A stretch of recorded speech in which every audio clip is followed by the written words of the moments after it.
அங்கையில்லை வீரல் அங்குமே தும்மல் தொடர்ந்த போழ்திலும் எம்மை நரகம் अथ देवता प्रार्थनम् नमः शिवाभ्यां नवयौवनाभ्यां परस्पराश्लिष्टवपुर्धराभ्यां नगेन्द्रकन्या वृषवेदनाभ्यां नमो नमः शंकर पार्वतीभ्यां गंगातरंगरमणीय जटाकलापं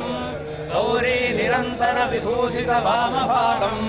नारायण प्रियमनंगमदापहारं वाराणसीपुरपतिं भज विश्वनाथं श्री काशी विश्वेश्वराय नमः। आरोग्यं पद्मबन्धुर्वितरतु नितरां सम्पदं श्वेतरश्मिः भूलाभं भूमिपुत्रस्वकलगुणयुतां वाग्विभूतिं च सौम्यः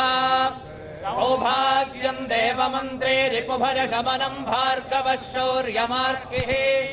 दीर्घायुस्सैंहिकेयो विपुलजनजषः केतुराचन्द्रतारम् अरिष्टानि प्रणश्यन्तु दुरितानि भयानि च शान्तिरस्तु शुभं मे। ये जो तस्वीरें आप देख रहे हैं इस वक्त, ये जो पूजा और हवन चल रहा है, तमिलनाडु के विभिन्न मठों के अधीनम यहाँ पर मौजूद हैं और उनकी उपस्थिति में ये पूजा और ये हवन यहाँ पर, क्या इसे प्राण प्रतिष्ठा कहते हैं पंडित जी? नहीं, देखिए, इसको वास्तु शांति कहते हैं, क्योंकि प्राण प्रतिष्ठा हमेशा मंदिर में स्थित मूर्तियों की जाती है और गृह प्रवेश के समय वास्तु शांति और भवन प्रवेश का नाम दिया जाता है। पंडित जी, अभी जो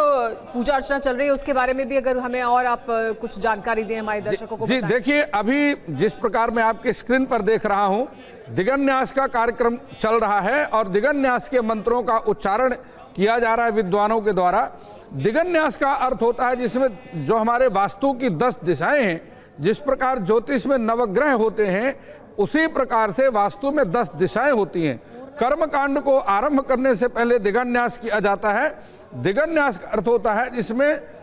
सभी प्रकार की बाधाओं से मुक्ति के लिए 10 दिशाओं को बांध दिया जाता है, जिस कारण से पूजा में, अनुष्ठान में किसी प्रकार का कोई विघ्न उपस्थित ना हो, और इस कारण से दिगन्यास किया गया है, आचमन करके पवित्रीकरण किया गया है और अब अग्नि स्थापना की जा रही है। अग्नि स्थापना में आप जानते हैं कि आत्मकृतस्य नसोर्वै जन्मसि,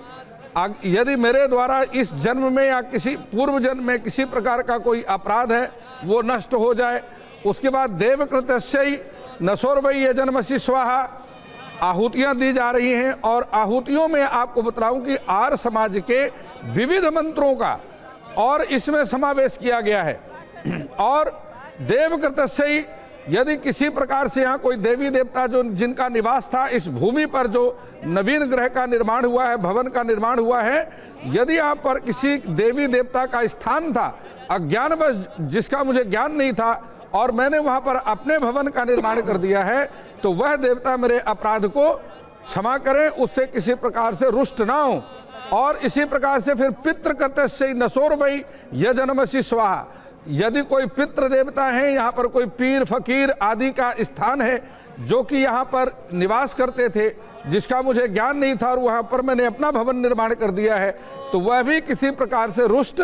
ना हो वो, और जिस स्थान को छोड़ करके दूसरे स्थान में चले जाएं, वह अपना स्थान कहीं अन्यत्र ग्रहण करें, ऐसा भगवान शिव की आज्ञा है। इसको दिगन्यास कहते हैं। और अब मोदी जी ने सभी देवताओं की संतुष्टि के लिए,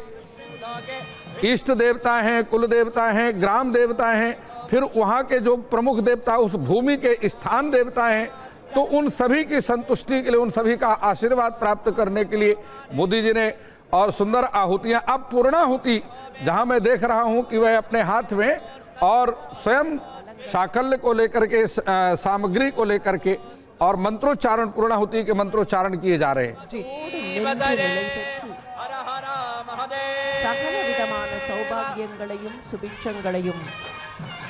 इसके साथ साथ हम अपने दर्शकों को यह भी बताना चाहेंगे कि आखिर नए संसद में है क्या क्या अलग है। इस देश के 1000 साल पुराने इतिहास के दर्शन होंगे इसमें। चाणक्य के अलावा अलग जो महान हस्तियां हैं, फिर डॉक्टर अंबेडकर, महापुरुषों की प्रतिमाएं लगाई गई हैं। आज़ादी के गुमनाम नायकों की एक गैलरी तैयार की गई है।